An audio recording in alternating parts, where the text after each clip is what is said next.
नमस्कार साथियों।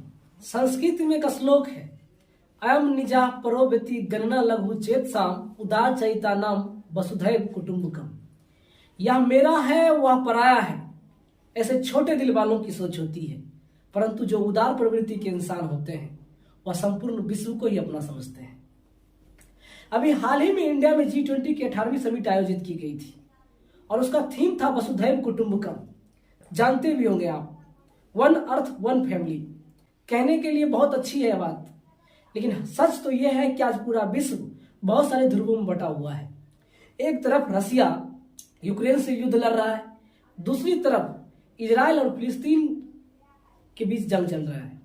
आज के इस वीडियो में हम इजराइल और फिलिस्तीन के संघर्ष की कहानी को शुरू से देखने का प्रयास करेंगे। आपसे सवाल पूछना चाहेंगे कि इजराइल शहर की राजधानी कहाँ है, इजराइल देश की राजधानी कहाँ है? जेरूसलम। सही है। आप कई देश मान्यता भी देते हैं कि जेरूसलम इजराइल की राजधानी है और कई देश नहीं भी मानते हैं। जेरूसलम शहर में एक पहाड़ी है और पहाड़ी की एक जगह है 35 एकड़ में, जिस पर अधिकार को लेकर के 3 धर्मों में मतभेद है। वो कौन कौन से धर्म है? यहूदी, मुस्लिम और ईसाई। सबसे पहले यहूदी की बात करते हैं। यहूदी लोग पहाड़ी हिस्से की इस जमीन को हर हवायत कहते हैं। यह हिब्रू भाषा का एक शब्द है। यहूदी धर्मों का जो पवित्र धर्म ग्रंथ है हिब्रू बाइबल, उसमें यह पता चलता है कि एडम इसी स्थल से संबंधित है। एडम ने अब्राहम, जो कि यहूदी के उपासक हुए थे, यहूदी धर्म के प्रथम उपासक हुए थे, अब्राहम को आदेश दिया था कि तुम पश्चिमी एशिया वाले प्रांत में जाकर के बस जाओ। पश्चिम एशिया आप जानते हैं, ये जो अरब कंट्री है ना, पेट्रोलियम उत्पादन के लिए फेमस है, खनिज संसाधनों से परिपूर्ण है। तो दुनिया के दूसरे देशों की निगाह भी जो है ना इन अरब कंट्री पर पड़ी रहती है। इन देशों के साथ में अपने संबंध को अच्छा रखना चाहता है देश। तो ये पश्चिमी एशिया वाले प्रांत में जाकर के बस जाओ। किसने कहा था? एडम ने अब्राहम को। वहीं पे तुम्हारी संतान होंगे और वही संतान मिलकर के देश का निर्माण करेंगे, एक राष्ट्र का निर्माण करेंगे, और वो राष्ट्र जो है ना निकल करके इजराइल होगा। दूसरा जो अधिकार है वो मुस्लिम का है। मुस्लिम अपने तर्क में ये कहता है कि हमारा पवित्र धर्म ग्रंथ है कुरान, और कुरान में इस बात की जानकारी है कि वैसे इस्लाम धर्म में 3 पवित्र जगहों की बात हो तो पहला है मक्का, दूसरा मदीना और तीसरे स्थान पर यह हरम अल शरीफ, यही 35 एकड़ वाला जमीन। ये बताते हैं मुस्लिम लोग कि कुरान में इस बात की जानकारी है कि हजरत मोहम्मद साहब यानी पैगंबर वो मक्का से है ना जेरूसलम आए थे और यहीं से घोड़े पर चढ़ करके स्वर्ग गए थे। इस वजह से धार्मिक रूप से इस शहर की महत्ता बढ़ जाती है इस्लाम लोगों के लिए। अब मुस्लिमों ने इस पर आक्रमण किया था, इस शहर को जीता था। उसमें बर्जेंटाइन साम्राज्य का शासन था, तो उसे जीत करके वहां पर अल अक्सा मस्जिद का जो है ना निर्माण करवाया था। अल अक्सा मस्जिद का निर्माण करवाया था और उसके अगले हिस्से पे गुम्बद नुमा आकृति बनाया था, उसे डोम ऑफ रॉक कहते हैं। ईसाई लोग ये मानते हैं कि ये वही जगह है जहां पर ईसा मसीह ने पहली बार उपदेश दिया था। ये वही जगह है जहां पर ईसा मसीह को सूली पर चढ़ाया गया था। ये वही जगह है जहां पर ईसा मसीह फिर से जीवित हो उठे थे, और इसी जगह पर ईसा मसीह आने वाले दिनों में फिर से जन्म लेंगे। तो ईसाई लोगों के लिए भी ये जगह जो है काफी महत्वपूर्ण हो जाती है। 1000 साल पहले धर्म को लेकर के ईसाई और मुस्लिम लोगों के बीच में युद्ध हुआ था, जिसे आप क्रूसेड्स कहते हैं। विश्व इतिहास पढ़ेंगे तो उसमें आप समझेंगे कि क्रूसेड्स क्या है। धर्म को लेकर के देशों का आपस में लड़ना क्रूसेड्स कहलाया ये, और इसमें इस्लाम की है ना जीत हुई थी, इसमें मुस्लिम लोगों की जीत हुई थी, और जो भी ईसाई वाला पवित्र स्थान था उस पर इस्लाम लोगों ने, मुस्लिम लोगों ने अधिकार कर लिया, कब्जा कर लिया। अब बात शुरू होती है, समय बीतता है। जो अरब कंट्री है, पश्चिम एशिया वाला जो प्रांत है, यहाँ पे मुस्लिम आबादी बहुत अधिक रहा करती है। प्रथम विश्व युद्ध के बाद यहूदीवादियों का एक आंदोलन चला, जिसमें यहूदी लोगों ने आवश्यकता महसूस की कि उसका भी अपना देश हो जो सुरक्षित हो। इसके अतिरिक्त जब हिटलर ने यहूदी लोगों पे जुल्म किया तो ये लोग जर्मनी से भाग करके या यहूदीवादी आंदोलनों के प्रभाव में आकर के ये लोग पश्चिमी एशिया वाले प्रांत में आकर के बस गए। और जब यहाँ आए, पहले इसकी आबादी तो काफी कम थी। देख लीजिए ना इस आकृति को, मतलब इस मैप को, ये जो गोल गोल डॉट्स दिख रहा है ये यहूदी प्रांत है। लेकिन जब जर्मनी में यहूदियों के ऊपर हिटलर का अत्याचार किया गया, यहूदीवादियों का आंदोलन चला तो यहाँ की आबादी काफी अधिक बढ़ गई। अब ये यहूदी और इस्लाम के बीच में संघर्ष की स्थिति उत्पन्न हो गई। अरब कंट्री ने ये माना कि ये जो यहूदी लोग हैं ना, ये अरब कंट्री ने इस यहूदी लोगों को है ना यहाँ का निवासी नहीं माना। इसको लेकर के दो बार युद्ध भी हुआ और दोनों बार अरब के कंट्री को है ना मुंह की खानी पड़ी।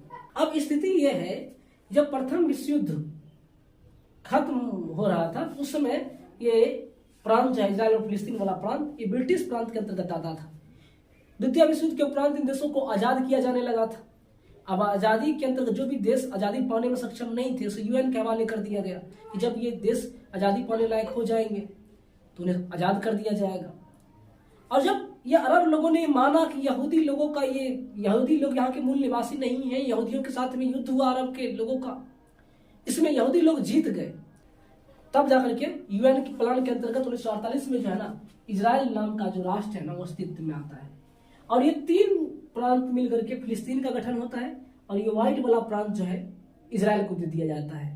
इन दोनों के बीच में एक शहर है जेरूसलम, और इस शहर पर यूएन की दावेदारी की बात होती है कि ये जो शहर है ना यूएन के अंतर्गत रहेगा।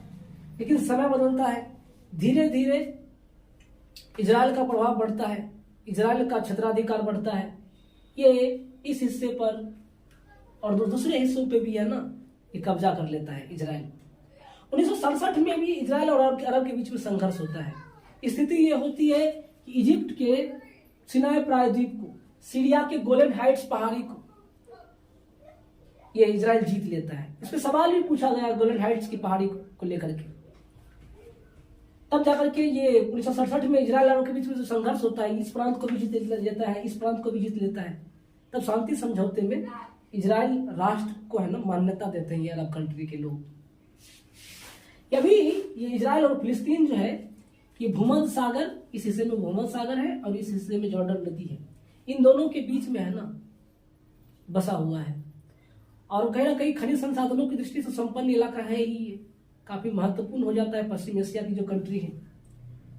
अब ये तीन प्रांत फिलिस्तीन और व्हाइट वाला इजराइल, धीरे धीरे इजराइल का प्रभाव बढ़ा, ये प्रांत इजराइल के अंतर्गत आ गया और धीरे धीरे ये देख लीजिए स्थिति 1946 की है, 1947 की है, 1949 में ये दोनों प्रांत फिलिस्तीन के अंतर्गत और बाकी प्रांत इजराइल के अंतर्गत। अभी की जो स्थिति है ये वाला हिस्सा और ये वाला हिस्सा, ये वाला हिस्सा देख रहे हैं इसे गाजा कहते हैं और ये वाला जो हिस्सा है इसे वेस्ट बैंक कहते हैं, इसे वेस्ट बैंक कहते हैं।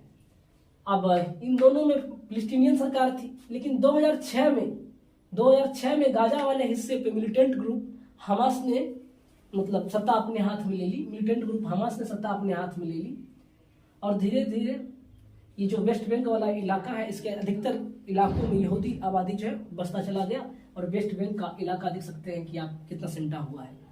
इतिहास इस बात का गवाह है कि जिन देशों का निर्माण धर्म के आधार पर हुआ है उसका विनाश तय है। पाकिस्तान की स्थिति को देख लीजिए।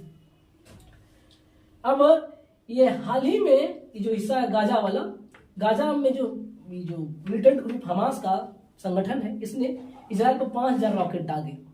इजराइल के पास में अपना डिफेंस सिस्टम है जिसे आयरन डोम कहते हैं, वो इसको विफल करने में असफल रहा, ये हमले हुए।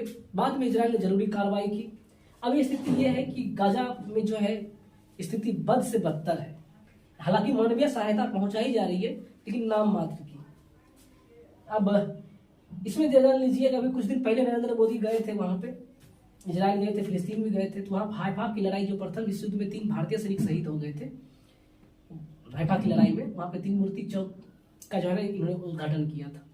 1948 में इजराइल राष्ट्र जो है अस्तित्व में आया था। इजराइल अरब के बीच में संघर्ष हुआ था, जान ही गए। अब अरब कंट्री को हराया था, ये वाला हिस्सा वो वाला हिस्सा सब कब्जे में ले लिया था। तब जाकर के अरब कंट्री ने कहा हम तुम्हें राष्ट्र की दर्जा देते हैं, राष्ट्र का दर्जा देते हैं, ये वाला प्रांत मेरा है, मुझे रहने दो, तुम भी चैन से रहो, हम भी चैन से रहेंगे। 1978 में डेविड अकॉर्ड हुआ था, इसमें यूएसए, इजराइल और इजिप्ट देश था। और इसमें जो डेविड अकॉर्ड हुआ था इसमें अनवर सालाद और बिगिन थे और इसके लिए नोबेल पुरस्कार भी दिया गया था।